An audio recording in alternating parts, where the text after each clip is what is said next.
तुर्रम खान कौन था? आपने अक्सर सुना होगा फलां बड़ा तुर्रम खान बना फिरता है, लेकिन क्या कभी सोचा कि ये तुर्रम खान कौन था और इसकी वजह शोहरत क्या है? एक मुहावरा ज़बान ज़दे आम है कि बड़े तुर्रम खान बने फिरते हो या फिर तुम कौन से तुर्रम खान हो। हम में से अक्सर ने उर्दू का ये मशहूर मुहावरा सुन रखा है, मगर शायद हम ये नहीं जानते कि तुर्रम खान कौन थे और उनका किरदार आखिर कैसे लाजवाल होकर मुहावरे में ढल गया। इस मुहावरे की खोज हमें 1857 की जंग आज़ादी तक ले जाती है, जहां रियासत हैदराबाद दक्कन का नवाब, जो निज़ाम दक्कन कहलाता है, बरतानिया का इत्तेहादी है और उनकी गिरफ्त इतनी मजबूत है कि कोई बगावत का सोच भी नहीं सकता। लेकिन जब अंग्रेज के खिलाफ तहरीक आज़ादी के नारे हिंदुस्तान के गली कूचों तक पहुँचे हैं, तो इसकी बाज़गश्त निज़ाम हैदराबाद के दरो दीवार को भी मुतासिर करती है। यहाँ बेगम बाजार का एक आम सिपाही तूरे बाज खान न सिर्फ बागियों की क़यादत करता है,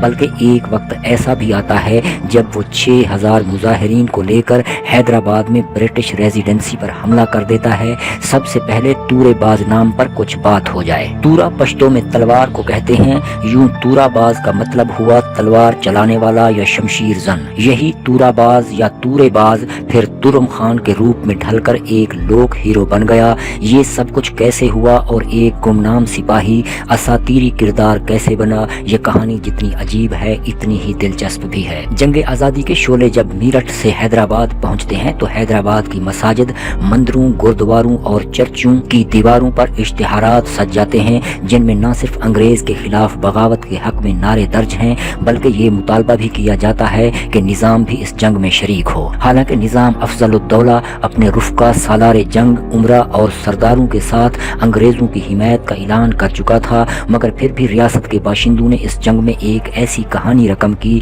जिसने अंग्रेजों के साथ साथ निज़ाम की चोलें भी हिला कर रख दी। निज़ाम दक्कन ने ईस्ट इंडिया कंपनी के साथ 1800 ईस्वी में ही इत्तेहादी होने का मुआहदा कर डाला था, जिसका कलक रियासत के बासियों को शुरू दिन से ही था। जब जंग आज़ादी के शोले 1857 में भड़क उठे तो निज़ाम की फौज में अंग्रेज अफसरों के खिलाफ भी मुजाहिमत शुरू हो गई।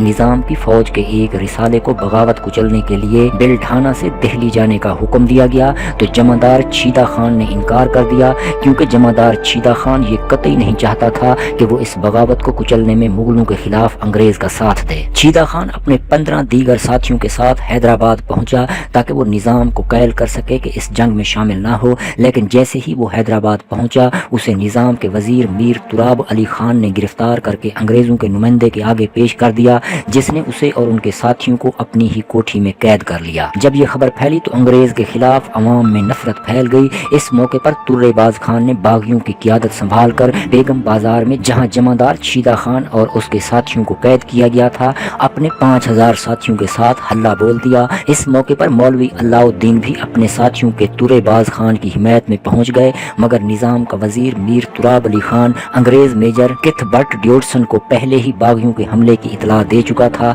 जिसकी वजह से अंग्रेजों ने जवाबी इकदामात की तैयारी कर ली थी। तुर्रेबाज खान और मौलवी अलाउद्दीन के साथियों ने अंग्रेज रेजिडेंसी की दीवार गिरा दी और दरवाजे को तोड़ते हुए अंदर दाखिल हो गए। अंदर दाखिल होते ही दो तरफा लड़ाई शुरू हो गई, लेकिन तुर्रे खान के साथियों के पास हल्के हथियार थे जो अंग्रेज की तरबियत याफ्ता मद्रास आर्टिलरी के सिपाहियों के मुकाबले पर नाकारा थे। फिर भी तमाम रात गोलियां चलती रहीं और मुकाबला होता रहा। बिलाखिर सुबह के 4 बजे बागी पसपा हो गए, लेकिन उन्हें भारी जानी नुकसान उठाना पड़ा। तुर्रेबाज खान इस नीयत से फरार हुआ कि वो ज्यादा बड़ी ताकत के साथ फिर हमला करेगा। 22 जुलाई को तुराब अली खान को खबर मिली कि तुर्रेबाज खान एक बार फिर अंग्रेज रेजिडेंसी पर हमला करने की तैयारी कर रहा है। उसने तुर्रेबाज खान को हर कीमत पर गिरफ्तार करने का हुक्म जारी कर दिया। तुर्रेबाज खान भेस बदलकर रूपोश हो चुका था। बदकिस्मती ये हुई कि तुर्रेबाज खान की एक पैदाइशी शनाख्ती अलामत थी कि उसकी आंख के करीब एक तिल था, जिसकी वजह से निज़ाम के खोजियों ने अशोर खाना के करीबी जंगलात में उसे ढूंढ निकाला।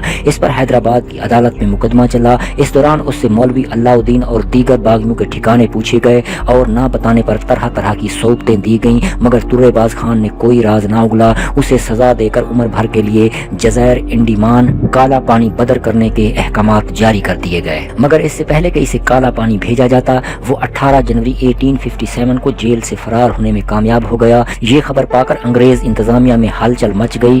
انہوں نے تورے باز خان کو زندہ یا مردہ گرفتار کرنے پر 5000 کے خطیر انعام کا اعلان کر دیا۔ نظام کے فوجی جگہ جگہ پھیل گئے۔ آخرکار 24 جنوری کو توپران کے جنگل میں تعلقدار مرزا قربان علی بیگ کی قیادت میں ایک فوجی دستے نے تورے باز خان کو ڈھونڈ کر مار دیا۔ اس کی لاش کو شہر میں لایا گیا اور انگریز ریزیڈنسی کے سامنے برہنہ کر کے درخت سے لٹکا دیا گیا۔